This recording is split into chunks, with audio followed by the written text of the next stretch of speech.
The governor of Florida explains perfectly how mandates are ignoring inconvenient science. Take a look. These mandates, this is not about science, because if it was about science, you would recognize the infection-conferred immunity that people like Jonathan has.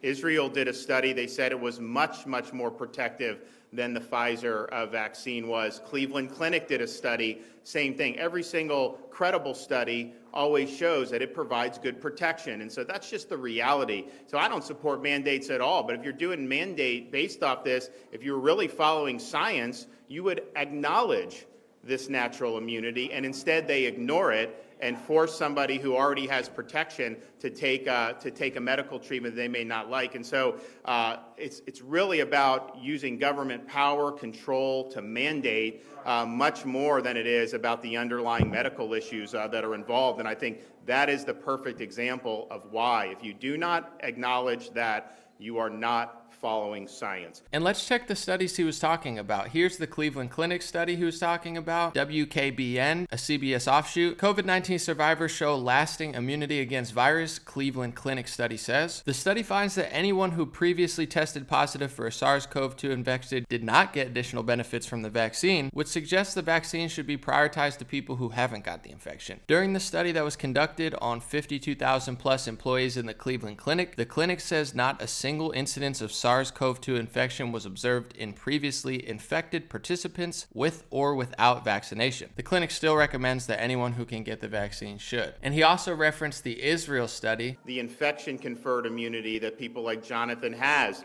Israel did a study. They said it was much, much more protective. Which even Bloomberg Business posted right on their Instagram, which surprised me. I didn't say it, Bloomberg did. A previous bout of COVID may prevent Delta infection better than a Pfizer shot. And if you read the article in Bloomberg, they go into more detail. People who recovered from a bout of COVID-19 during one of the earlier waves of the pandemic appear to have a lower risk of contracting the Delta variant than those who got 2 doses of the vaccine from Pfizer Inc. and BioNTech SE. The largest real-world analysis comparing natural immunity gained from an earlier infection to the protection provided by one of the most potent vaccines currently in use showed that reinfections were much less common. The paper from researchers in Israel contrasts with earlier studies, and somewhere in the article it says the results are good news for patients who already successfully battled COVID-19, but show the challenge of relying exclusively on immunizations to move past the pandemic. People given both doses of the Pfizer-BioNTech vaccine were almost 6-fold more likely to contract a Delta infection and 7-fold more likely to have symptomatic disease than those who recovered. Wow. So like Governor Ron DeSantis, constitutionally, I wouldn't support mandates anyway, but logically, scientifically, and common sense-wise, if they were to do mandates and they actually cared about science and not just yelled science, science, and censored any scientists who disagreed with them, then they would be interested in the Israel study, which talked about natural immunity, something that in some press they're literally trying to call a conspiracy theory because it goes against their narrative and agenda. Now that Israel study, what does Dr. Fauci say about it? Believe it or not, Sanjay Gupta on CNN actually asked him a question about it, and his answer was quite interesting. And just real quickly,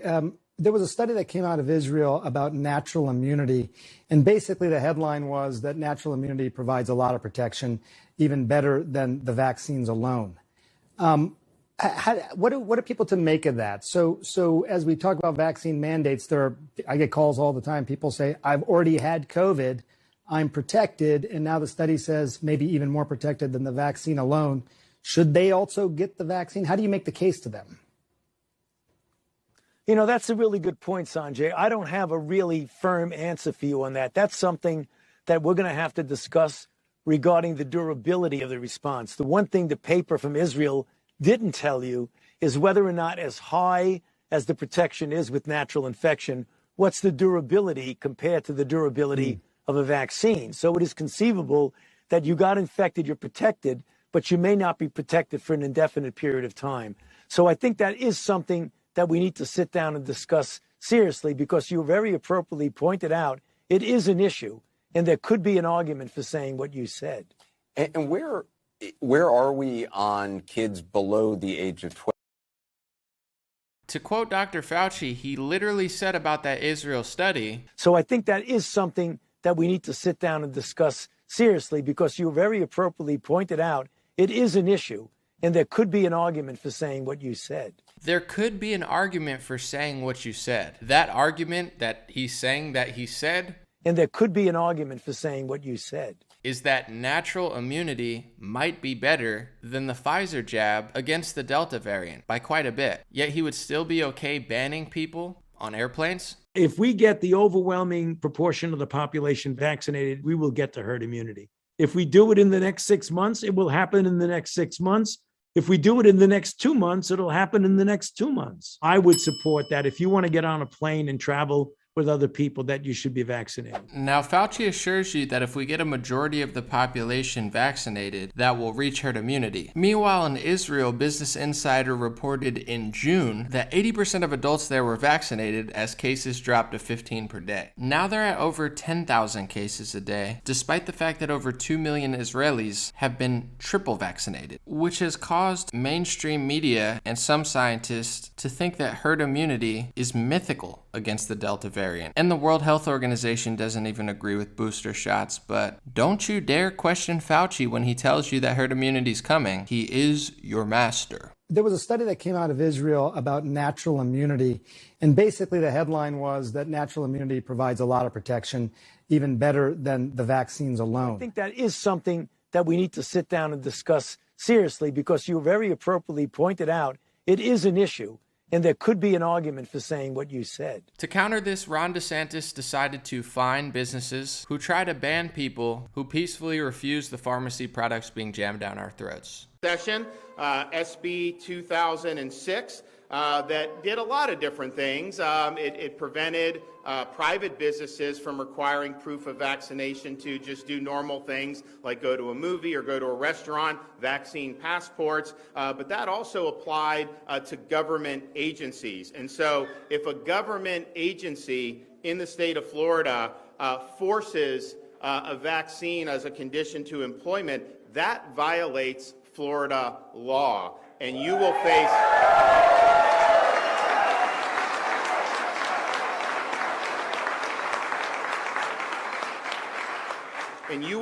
a $5,000 fine for every single violation. And so if you look at places here in Alachua County, like the city of Gainesville, I mean, that's millions and millions of dollars potentially in fines. Orange County, many, many more than that. At the end of the day, look, we did a lot in Florida. Since Ron DeSantis is going with the freedom route, by the way, Florida also has no income taxes. Most other states are robbing you, but you won't figure that out. Opponents of common sense and freedom are freaking out, like Stephen King, who actually posted fake news and fabricated a made-up lie to try to act like Ron DeSantis was killing so many people, in which he apologized for lying, but kept his lie on social media, and of course the lie got more retweets than the truth. And when it comes to DeSantis, he's definitely a standout in the Republican Party, rightfully so, but a lot of people are questioning if there's something hidden in one of his executive orders. This article explains it well. Florida might not force you to get a COVID vaccine, but it can. Here's why. In his first executive order of the pandemic, DeSantis authorized State Surgeon General Scott Rivkees to declare a public health emergency. Under that order and under state law cited in that order, Rivkees can order anyone who is deemed to be a public health risk to be vaccinated. To get more specific, that authorizing law gives the state health officer the power to take whatever action she or he deems necessary, including ordering an individual to be examined, tested, vaccinated, treated, or quarantined for communicable diseases that present a severe danger to public health, in which the state health officer may use any means necessary to vaccinate or treat the individual. That includes calling on law enforcement to help him carry out those duties. If a dictator ever wanted to take over America, I guess just declaring an emergency would be a good idea. Emergency, emergency, emergency, print trillions of dollars. Emergency, emergency, lockdown. Emergency, emergency, crazy psychotic powers. I wonder if any politicians are taking advantage of that now. Is that a conspiracy theory, or is that a reality, common sense, obvious thing in which the public should pay very close attention, whether it be Trump or Biden or DeSantis or Gavin Newsom or Cuomo or whoever replaced Cuomo? So even though DeSantis is doing a very great job, people should ask him about that and maybe suggest to Republicans and Democrats that declaring an emergency all the time might not be the best strategy, but who knows? But remember, it's about equal rights for women. Well, except for the women who are forced to wear masks behind me, of of course, but I have a nice smile, don't I? They've become elitists. It's about science, so we're gonna show you what equal rights for women looks like, but behind us are women who aren't equal and aren't allowed to breathe the air in the same way I am and show their mouth and smile the same way I am. It's the new caste system. They're just not going to tell you. They're going to parade around as if they're helping you when those same people are the ones oppressing you. That picture looks so fake. I had to look up other ones. Like, could this possibly be real? Could these people be this detached from reality? The answer is yes. Thank you so much for watching my video. God bless you. Thank you to everyone who gets a hat at godblesshats.com. Thank you to everyone at patreon.com/raretalk. Once a month, I answer all questions there. And thank you to everybody watching and sharing. It's okay to critically think. It's okay to ask questions. And it's definitely okay to follow the actual data and science that is inconvenient to certain people's political and pharmaceutical agenda. God bless you. Have a beautiful week.